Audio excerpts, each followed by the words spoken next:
Hello friends, welcome to Rajan ITI YouTube channel. आज हम बात करेंगे ड्रेस मेकिंग के क्वेश्चंस के बारे में। उससे पहले मैं आपको बता दूं कि हमारे चैनल के द्वारा CITS एग्ज़ाम की एंट्रेंस एग्ज़ाम की प्रिपरेशन के लिए ऑनलाइन क्लासेस स्टार्ट की गई हैं, जिसको आप ज्वाइन करके आप CITS एंट्रेंस एग्ज़ाम की बेस्ट तैयारी कर सकते हैं। और हमारी ऑनलाइन क्लासेस ज्वाइन करने के लिए हमारे इस नंबर पे आप संपर्क करें, जो कि आप स्क्रीन पे देख सकते हैं 90 60 58 28 42 90 60 58 28 42। इस नंबर पे आप कांटेक्ट करके हमारे द्वारा चलाई गई ऑनलाइन क्लासेस ज्वाइन कर सकते हैं। और ये जो स्क्रीन पे आप क्वेश्चन देख रहे हैं, ये क्वेश्चंस ड्रेस मेकिंग के साथ साथ fashion technology and swing technology दोनों ही ट्रेडों के लिए भी उतने ही इंपॉर्टेंट है जितने कि ड्रेस मेकिंग के लिए। सो चलिए हम अपनी वीडियो स्टार्ट करते हैं। क्वेश्चन नंबर 1, निम्नलिखित में से कौन सा शरीर की माप लेने का नियम है? क्वेश्चन नंबर 1, निम्नलिखित में से कौन सा शरीर की माप लेने का नियम है? यहाँ पर ऑप्शन दिए हुए हैं। ऑप्शन नंबर ए, माप लेने वाला व्यक्ति शरीर की माप लेने वाला व्यक्ति किए जाने वाले व्यक्ति की तरफ खड़ा होना चाहिए।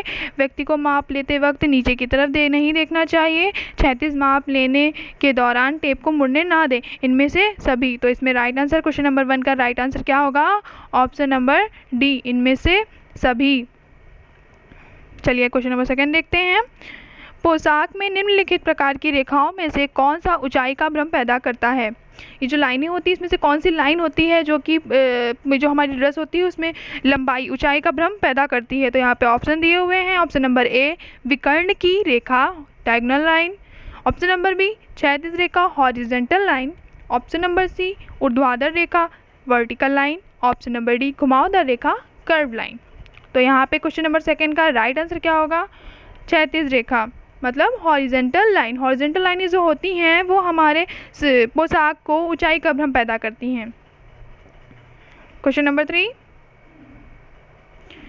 एक पतली आकृति में कौन सा ऊंचाई का भ्रम पैदा करने में कितनी लंबवत रेखाएं प्रभावी होती हैं? जो लंबवत रेखाएं होती हैं वो ऊंचाई का भ्रम पैदा करने के लिए कितनी होनी चाहिए जो कि ऊंचाई का भ्रम पैदा करेंगी? एक साथ एक होनी चाहिए कि 2 होनी चाहिए कि कई होनी चाहिए?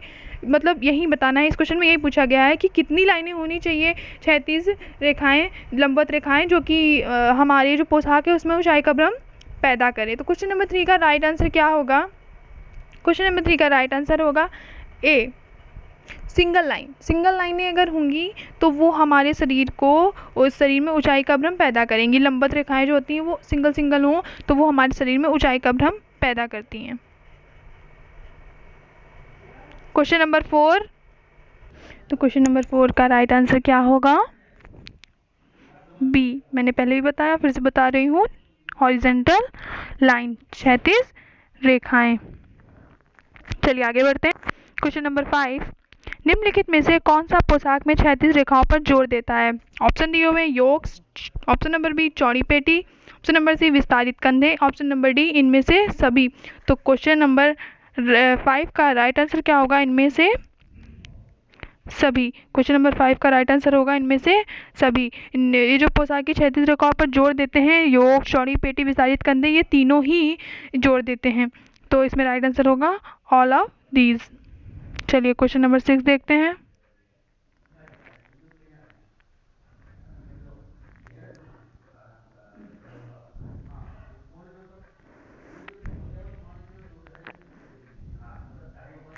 निम्नलिखित में से कौन सा मानकीकृत नहीं है, संगठन की प्रक्रिया पर आधारित है? मानकीकृत संगठन की प्रक्रिया पर आधारित, लेकिन आधारित नहीं है, मानकीकृत नहीं है लेकिन संगठन की प्रक्रिया पर आधारित है। तो क्वेश्चन नंबर 6 का राइट आंसर क्या होगा?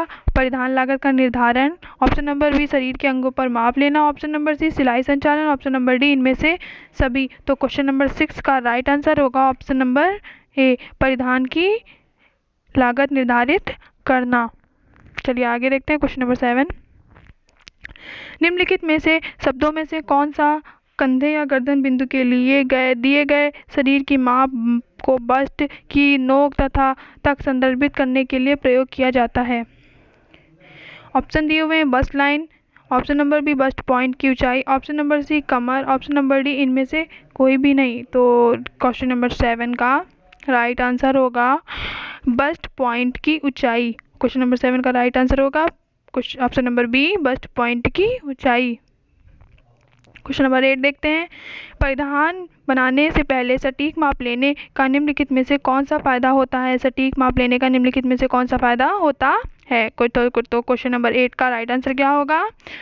ऑप्शन नंबर बी, उसकी लागत। किसी भी परिधान को बनाने से पहले हमें डिसाइड कर लेना चाहिए कि उसमें कितनी लागत लगेगी। मतलब हमारा बजट अगर 500 का है, लागत 1000 की लग रही है, तो बजट बिगड़ जाएगा ना, और चीज़ भी नहीं बनेगी। तो हमारा जितना बजट हो उसी हिसाब से देखना चाहिए, और बनाने से पहले किसी भी पोशाक को हमें ये कंफर्म कर लेना चाहिए कि उसमें टोटल कंप्लीट होने तक की स्टार्टिंग से एंड तक कितनी लागत लगेगी, कितना पैसा खर्च होगा।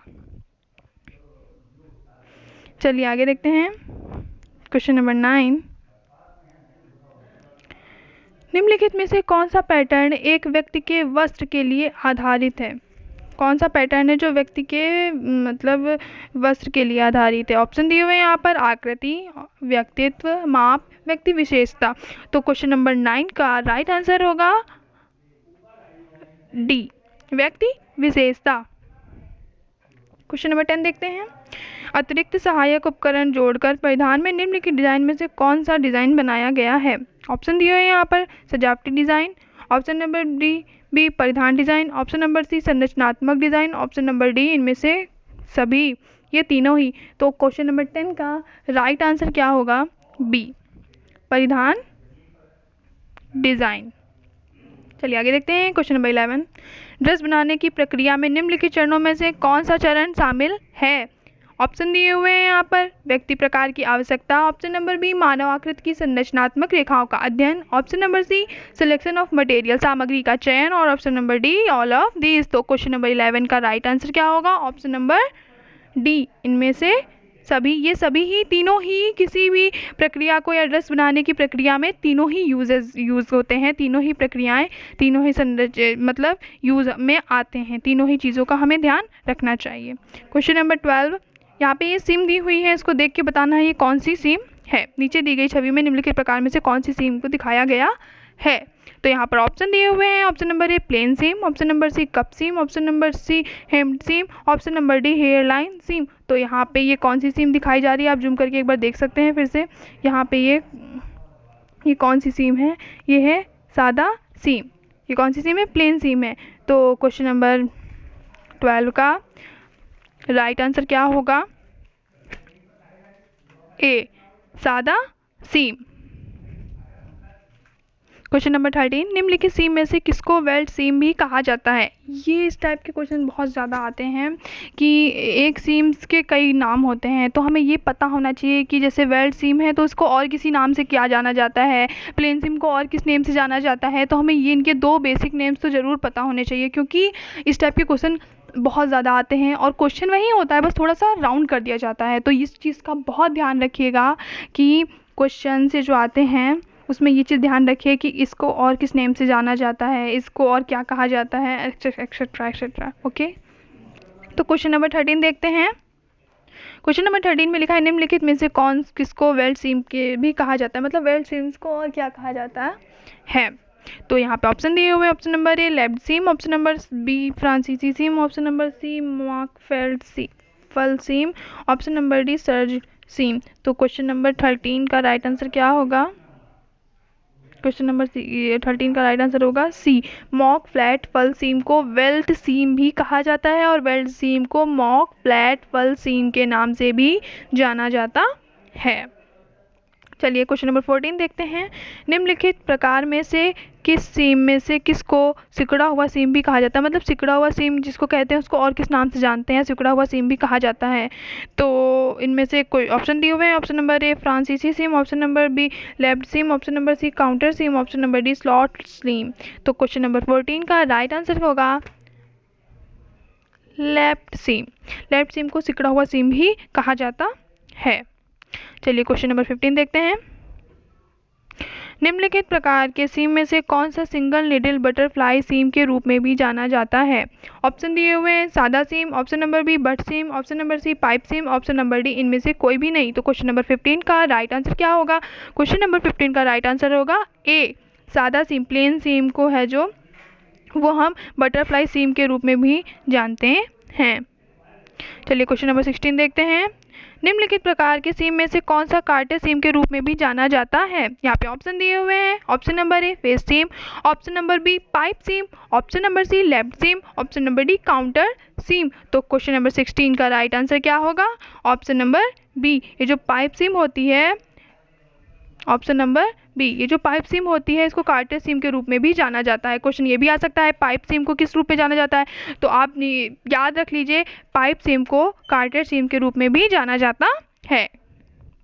चलिए देखते हैं क्वेश्चन नंबर 17। नीचे दी गई छवि में निम्नलिखित प्रकार में से किस सीम में से कौन सा सीम दिखाया गया? जो सीम बनी हुई है यहाँ पे, ये सिलाई सीम बनी हुई है, आप जूम करके देख लीजिए यहाँ पे, ये जो सीम बनी हुई है, ये जो सीम है ये सिलाई कौन सी सीम है? तो चलिए हम आपको बताते हैं कौन सी सीम है ये। तो क्वेश्चन नंबर 17 का राइट आंसर होगा, चलिए देखते हैं, क्वेश्चन नंबर 17 का राइट आंसर है ए। ये जो ये सीम बनी हुई है ये हेयर लाइन सीम है, ये सीम जो है ये हेयर लाइन सीम है। चलिए क्वेश्चन नंबर 18 देखते हैं।